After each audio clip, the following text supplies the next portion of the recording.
Heat pumps can struggle in colder weather, but hybrid heat pump solutions powered by propane can deliver the comfort your customers desire. Understanding how to install these systems can help grow your business and set your services apart. Get a free 2-hour online course at propane.com/hybrid. You got people saying thanks for the episode, that they're going to go. They knew they were right all along.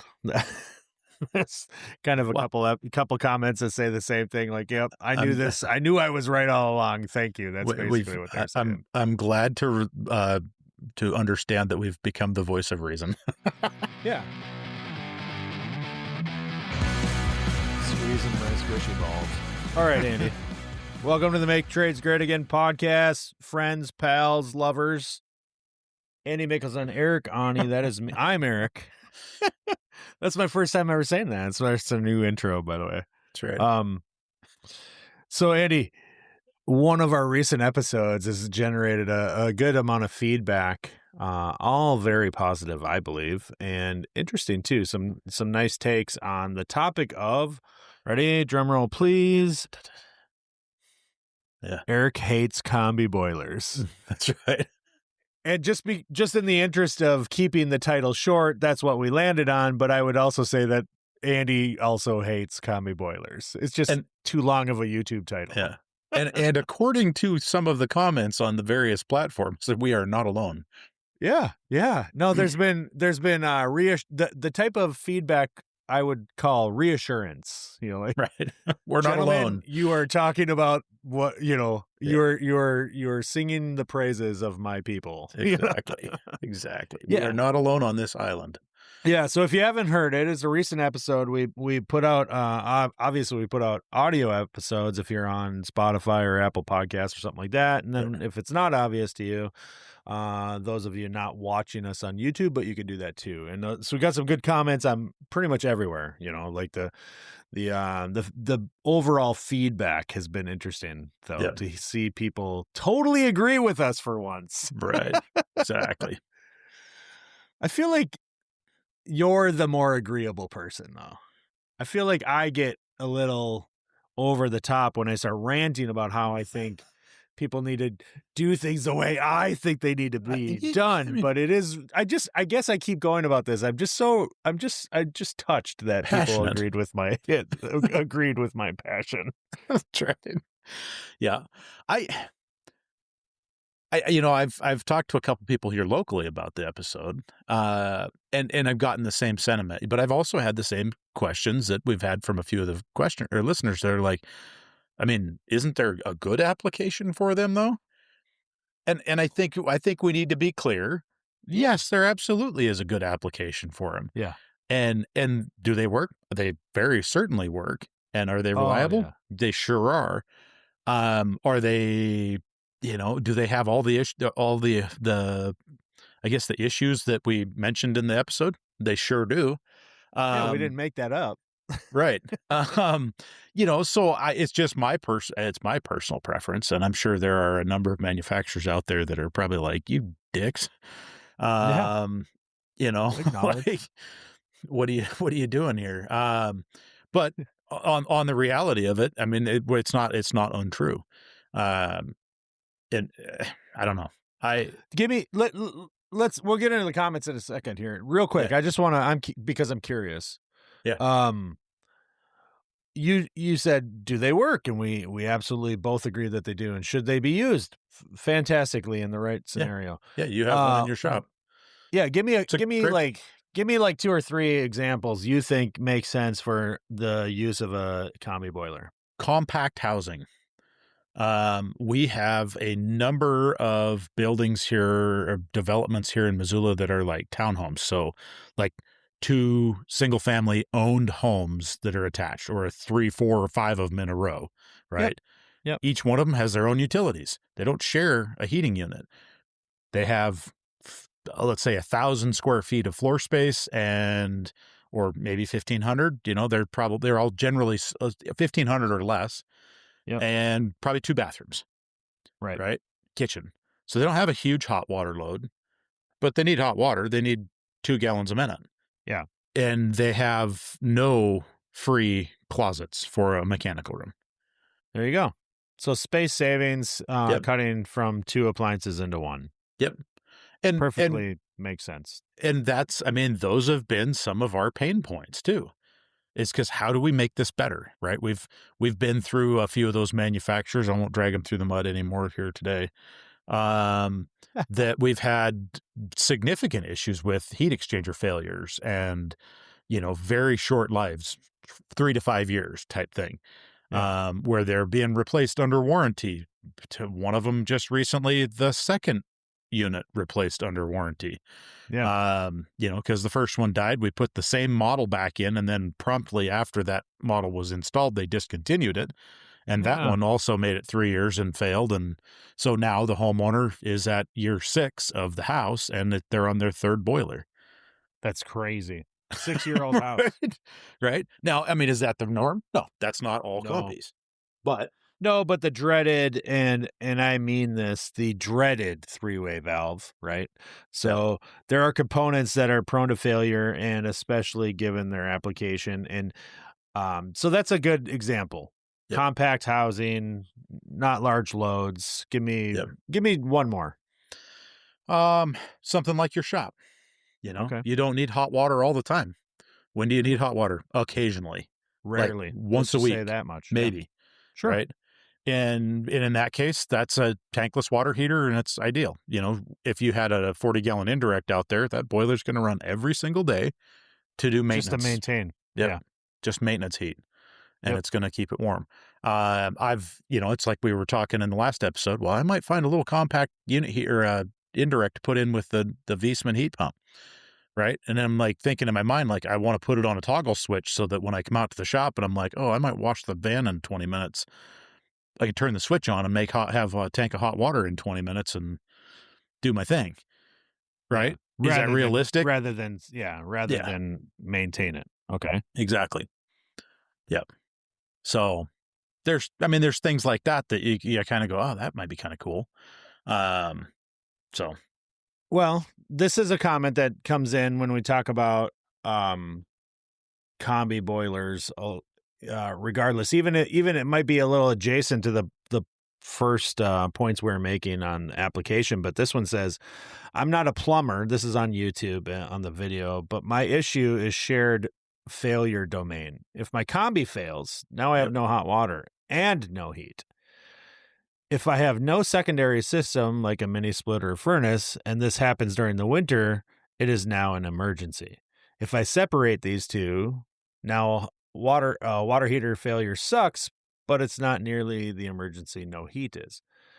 And while I agree with everything that person said, this is an argument that's tough to pick a side on, because in any case, I think if you have an appliance that isn't working, it could, in the eyes of the beholder, it could be an emergency. So I have plenty of customers that are very upset when they don't have hot water, and that's just kind of I think how I would sum up the general public. So whether it's being done with a combi or not, that's not my hang up. My hang up is really with combis based on not the all eggs in one basket, but this equipment is, while very well built and superbly designed, it takes a huge beating in a large household, and if we can avoid it at all costs, I will put it that way. So here's my take on that, and this is what I tell all the young homeowners. I tell the majority of our boiler in company or our boiler customers, right? All of our furnace customers, anybody in Montana, right? Sure. And it should go for any northern climate dweller, if you will. You should have a handful, 2, 3, 1,500 watt electric space heaters in a closet for a rainy day. And here's the reason why. Combi boiler?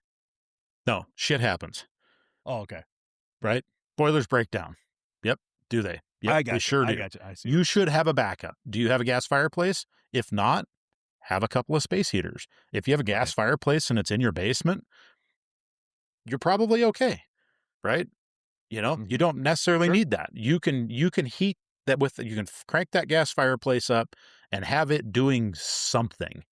right? It is producing heat. It is being released into your home. Now, here's the thing I'm going to say is people are going to be like, oh, well, 1,500 watt space heater isn't going to do much. No, but it sure as heck might keep it from being 32 degrees in your house. It might be 38. Yeah. And that's Which what isn't freezing. prevented your house from being destroyed. And 32.1. Exactly. And so a lot of that, you got to be realistic. What is the case of the emergency? Are you comfortable? I'm not, it's an emergency. I don't give a crap if you're comfortable or not. Doesn't matter. I couldn't care less if you're comfortable. Your house isn't being destroyed. Put a coat on, right? Yeah. If you're sitting in your house and it is 40 degrees in there for 5 days while the utility company is trying to get the gas line repaired because somebody drove a dump truck through it, whatever, and you're running electric space heaters in the middle of winter because you know what? An emergency happened. You're fine. Yep. Your house didn't freeze. Right? Yep. Like you got to look at the reality of this. And is it an uncomfortable situation? Sure is. Could you put in a full-on dedicated backup? Absolutely. I'd love to be your plumber if you would like 2 water heaters and 2 boilers and 2 gas fireplaces. I'm here for you. Yeah. Let's do full redundancy. Maybe we should do 3 just in case the backup breaks. Free? You know what's free? Solar energy. There's that. You could harvest that as well too. So that's my take on it. And so that's, I guess, my rebuttal to, well, what if it breaks down? Well, what if it does? What are you going to do? Yeah. Yeah. It's not any different with a combi or a furnace and an electric water heater, right? If power goes out, you're screwed anyway, right? Could you run a generator? Sure. Jeffrey Miner on YouTube says, I hold the same passionate loathe of garbage disposers in a residential application. He does not think people deserve garbage disposals in their houses. Yeah. Or garburators for our northern friends. I thought I thought we weren't allowed to say that word on this podcast ever again. Did you know that was a trade name? That's where that came from. It was a trade. What do you mean? Like, there's a manufacturer? That was manufacturer's trade name is where the garburator came from. Just like incinerator is for us. A garburator. God, why do I hate that word so much? It's just goofy to goofy to us down here. But yes, that's funny. I think I don't disagree in a lot of applications, people put too much stuff down there that shouldn't go down there. But what should you put down a garbage disposal? I mean, we're a household of. I've been a plumber for 30 years, and I don't like to clean out the waste bucket in the bottom of the dishwasher because it's gross. Yeah. Scrape your plate. Yeah. Right. Yeah. Clean the crap off your plate. Rinse it off in the sink. Put it in the dishwasher, and we have a disposal. And how much goes down the disposal? One shred of lettuce, a couple of bits of spaghetti, whatever that didn't scrape off in the garbage. Yeah. Let it rip. Yeah. But I also don't have drain problems, so I don't know, maybe something's working. I will say that on that note too, as a basic maintenance item, maybe once every 6 months, I'll put the stopper. We have a great big single bowl sink in the kitchen, 33 by 22 single bowl. Yep. I'll put the stopper in it. It's 10 inches deep. I'll fill the thing up with the hottest water I can get in there with 5 or 6 pumps of Dawn dish soap. Pull the plug, let her rip. And nice little hot water bath and a long, slow run and loosens up whatever grease buildup's in there and some soap to scrub her out. And nice. I don't know. Nice. Maybe it works. Maybe it doesn't. I don't know. Maybe I'm wasting 10 gallons of hot water. Maybe. But it hasn't plugged up. 10 gallons. I've lived here for almost 15 years now, and I have not snaked that drain ever. Yeah. And it's a long one, actually. It goes all the way across my kitchen, down the outside wall into the basement, and then all the way across the basement floor. It's almost like on its own. I bet that kitchen wasteline's probably closing in on 40 feet. Yeah. It's a long one. We got people saying thanks for the episode, that they're going to go. They knew they were right all along. That's kind of a couple comments that say the same thing. Like, yep, I knew this. I knew I was right all along. Thank you. That's basically what they're saying. I'm glad to understand that we've become the voice of reason. Yeah. This is what we call winning. leadership. Like, some people might call this leadership. Oh, okay. Yeah. It just depends. Look, it's all perspective here. Yeah. If we sell it the right way, people will believe it. So come hither. Do it my way or the wrong way. I don't care. Whatever you want to do. Yeah. What did I say the other day to you? Hey, look, I could agree with you, but then we'd both be wrong. And I meant it in the moment. I meant every minute. I meant every word I said.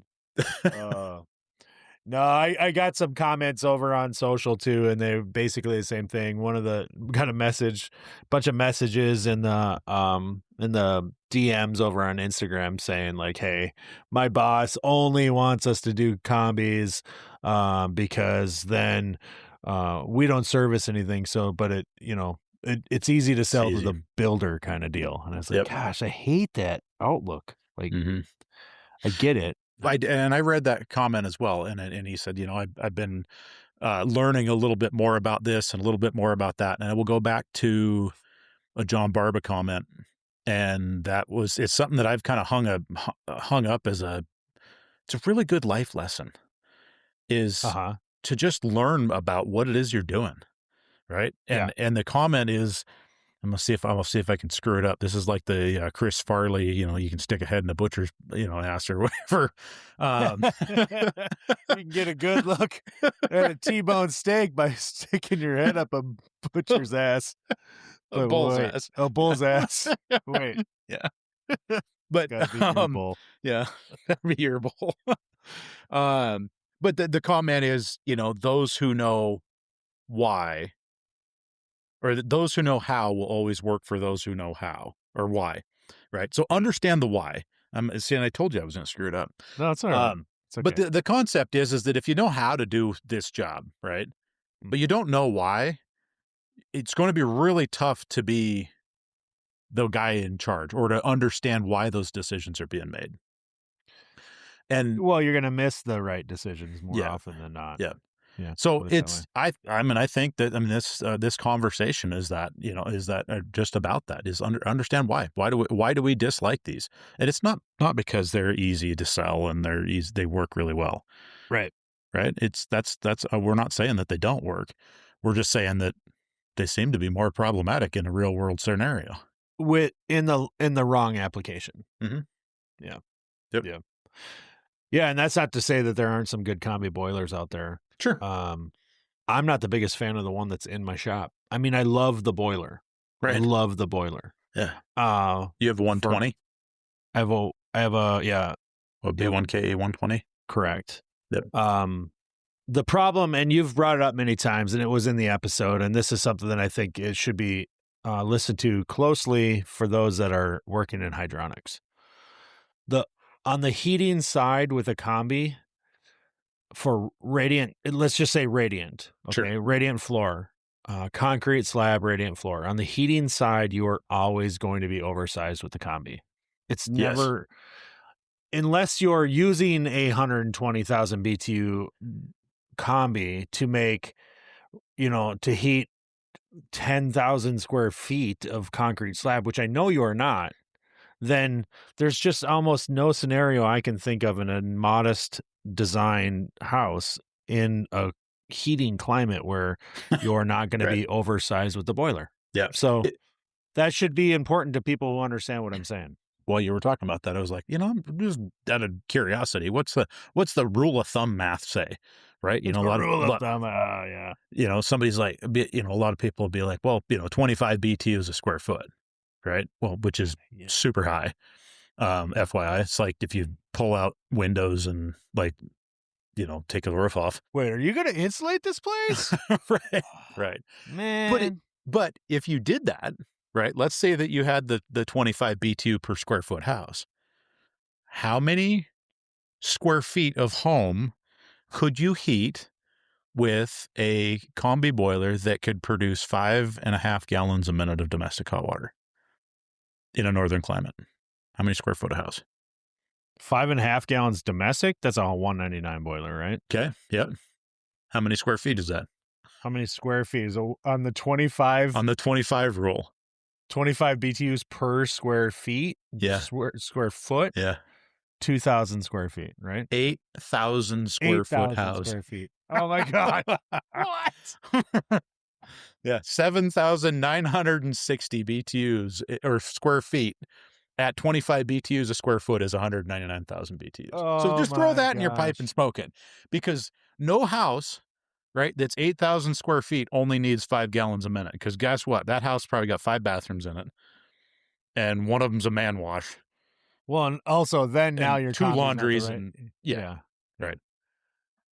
So So that's the dilemma. Yeah. Stop sizing boilers to domestic hot water Right. with the methods that you're using, because it's ridiculous. So let's take this down to a little bit of like modern science and say that, it's a custom new build house that's done very well and energy efficient And has and no load. it has no load. And let's say that it's, let's just be lenient and say it's 12 BTUs a square foot.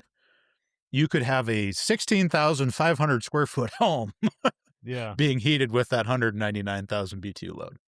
Yeah. Yeah. 10, So- 10 to 12 BTUs per square foot's actually still pretty high. It's still pretty high. Yeah. Especially you start looking at some of this stuff that the guys at Build are talking about, these contractors they're are building. they're building like micro load houses, five BTUs a square foot or passive entirely. Yeah. You Yeah. know? And you're like, net zero, like they're just sustaining their own yeah, it's just comfortable. selves. Surprise. Yeah. Crazy. And then there's your water heating. there's your combi that's like, I got hot water. Easily 8,000 times or 8 times as big as it needs to be. You know what I mean? Like 8,000. Gosh, I can't. Again, I'm out of it today. Yeah. I love it. So yeah, the combi boilers. Eric hates them. Andy hates them. Wrong But we have reasons to back it up. Nobody was arguing with us. I want to acknowledge that. But it's great to hear your comments or read them, and that's why we wanted to make this little recap again, because it seemed to strike a chord, and it's cool to see, of course, for us just to see your interaction with it. So please, keep that up. It's really. It motivates us to want to hit record and make another episode. I'm not going to lie to you. Absolutely. All right, dude. That's long. That's enough on comments, right? I mean, come on. We know they suck. They ain't getting any better. 150% efficient. Then we're talking. Let's talk. Will we ever see a heat pump combi? Yeah, well, we already have. Well, I just put one in. We just put one in your house 2 days ago. You and I. If it had tankless, or in your shop. If it had a tankless indirect, that would be pretty rad. It just seems like you could even pull like a preheat or something like that out of a buffer. You know what I mean? Like, just think how great it would be, right? If I just came in and said, well, I'm just going to bump that buffer tank, flip a switch, and I'm going to go to heating the circuit 2, and we're going to make it a 100-degree buffer tank, and I'm going to heat 100-degree water. That'd be a huge improvement over the 50-degree water that I have in the wintertime. Right. Yeah. So same. All right, man. All right. See you guys. Give us Later. feedback. Give us a rating on the podcast app. Leave us the comments. Yep. Peace out. Peace.